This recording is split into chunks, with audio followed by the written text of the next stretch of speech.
എനിക്ക് 4 മിനിറ്റാണുള്ളത്. സർ, ഞാൻ ഈ നന്ദി പ്രമേയത്തെ എതിർക്കുകയാണ്. ഒരു പുതുയുഗ കേരളത്തെക്കുറിച്ചാണ് വാചാലമായി പറഞ്ഞിട്ടുള്ളത്. പക്ഷേ ആ പുതുയുഗ കേരളം കെട്ടിപ്പടുക്കാൻ എന്ത് ചെയ്യുമെന്നതിനെ സംബന്ധിച്ച് വ്യക്തമായ ഒരു ധാരണയും ഈ നയപ്രഖ്യാപന പ്രസംഗത്തിലില്ല. കഴിഞ്ഞ ഗവൺമെൻറ് കാലഘട്ടത്തിൽ ഇപ്പോൾ ഭരണകക്ഷിയായിട്ടിരിക്കുന്നവർ ഈ നിയമസഭയ്ക്കകത്തും ലോകസഭയ്ക്ക് മുന്നിലും വിളിച്ച ഒരു മുദ്രാവാക്യം, ഒരു പാട്ടുണ്ട്. സ്വർണം കട്ടവൻ ആരപ്പ, സഖാക്കളാണേ അയ്യപ്പ. വളരെ വ്യാപകമായി ഈ ഇരിക്കുന്ന നിയമസഭാ സാമാജികർ അടക്കം പാടിയിട്ടുള്ളതാണ്. പക്ഷേ ഒരു നയപ്രഖ്യാപന പ്രസംഗം അവതരിപ്പിക്കപ്പെട്ടപ്പോൾ എന്താണോ പ്രതിപക്ഷത്തിരുന്നപ്പോൾ അവർ ഉന്നയിക്കപ്പെട്ടത്, അത് ഭരണകക്ഷിയായി മാറിയപ്പോൾ അതിനെ സംബന്ധിച്ച് ഒരു നിലപാടും, കേരളം കണ്ട ഏറ്റവും വലിയ കൊള്ള, കേരളത്തിലെ ഭക്തജനങ്ങളുടെ മനസ്സിനെ വേദനിപ്പിച്ച ആ സംഭവത്തെ സംബന്ധിച്ച് ഒരു വാചകം ആ നയപ്രഖ്യാപന പ്രസംഗത്തിൽ ഇല്ല എന്നുള്ളത് ഏറെ ശ്രദ്ധിക്കപ്പെടേണ്ടതാണ്. കാലാകാലങ്ങളായി രണ്ടുപേരും ഒരേ മനസ്സോടുകൂടി പ്രവർത്തിക്കുന്നവരാണ്. ആരോപണ പ്രത്യാരോപണങ്ങൾ നടത്തും, പക്ഷേ തെളിയിക്കാനുള്ള ഭരണപരമായ ഉത്തരവാദിത്വം ഇവിടെയും കാണിക്കുന്നില്ല എന്നാണ് ഇത് സൂചിപ്പിക്കുന്നത്. അഴിമതിയെ സംബന്ധിച്ച് വളരെ വാചാലമായി ഈ നയപ്രഖ്യാപന പ്രസംഗത്തിൽ പറയുന്നുണ്ട്. ഒരൊറ്റ കാര്യം, CMRLുമായി ബന്ധപ്പെട്ട് മന്ത്രിസഭയുടെ മുഖ്യമന്ത്രിയുടെ നിലപാടെന്താ?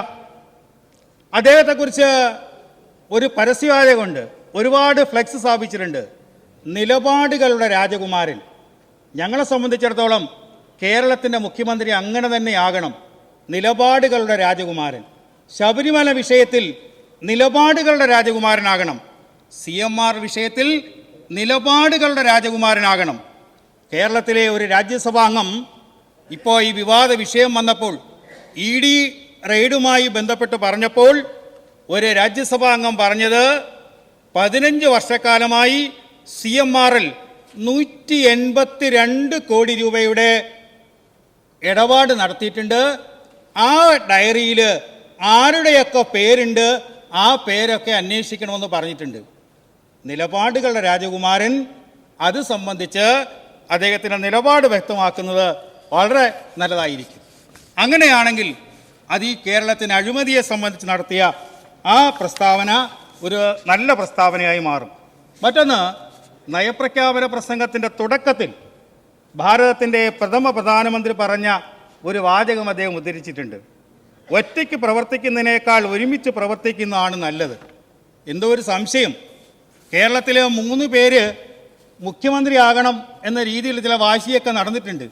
അതുകൊണ്ട് മറ്റ് 2 പേരും അദ്ദേഹത്തോടൊപ്പം ഒരുമിച്ച് നിൽക്കണമെന്നാണോ ഇതുകൊണ്ട് ഉദ്ദേശിക്കുന്നതെന്ന് ഒരു സംശയം കൂടി കേരളത്തിലെ ജനങ്ങൾക്കുണ്ട്. അത് ഒരു തട്ടിക്കൂട്ട് നയപ്രഖ്യാപനം എന്നതിനപ്പുറം ഇതിന് യാതൊരു വിധമായ പ്രാധാന്യമില്ല. ദേവസ്വം ബോർഡിനെ കുറിച്ച് ഭാരതത്തിൻ്റെ ആധ്യാത്മികതയ്ക്ക് വലിയൊരു അടിത്തറയുണ്ട്. ഇവിടെ എന്താ പറഞ്ഞിട്ടുള്ളത്? ദേവസ്വം നയം ഒരു തീർത്ഥാടന സർക്യൂട്ട്. അതാണോ ഭാരതത്തിൻ്റെ ആധ്യാത്മിക അടിത്തറയെ സംബന്ധിച്ച്? ഇവിടെ സൂചിപ്പിക്കേണ്ടായി വന്ദേ ഭാരതത്തെ സംബന്ധിച്ച് എന്താ വരികളുടെ അർത്ഥം? 2 വരി എന്താ ചെല്ലാൻ പറ്റാത്തത്? 10 കൈകളിൽ ആയുധമേന്തിയ ദുർഗ നീയാണ്, താമരപ്പൂവിൽ വിഹരിക്കുന്ന ലക്ഷ്മി നീയാണ്, വിദ്യ നൽകുന്ന സരസ്വതിയും നീയാണ്, നിന്നെ ഞാൻ വന്ദിക്കുന്നു. ഇത് ഭാരതത്തിൻ്റെ ആധ്യാത്മിക അടിത്തറയിൽ നിന്നുകൊണ്ട് എഴുതിയതാ. അതിന് ഇവിടെ എവിടെയാണ് വർഗീയതയുള്ളത്? ഭാരതത്തിൻ്റെ ആധ്യാത്മിക അടിത്തറയ്ക്ക് അതിൻ്റെതായ പ്രത്യേകതകളുണ്ട്. ഇവിടെ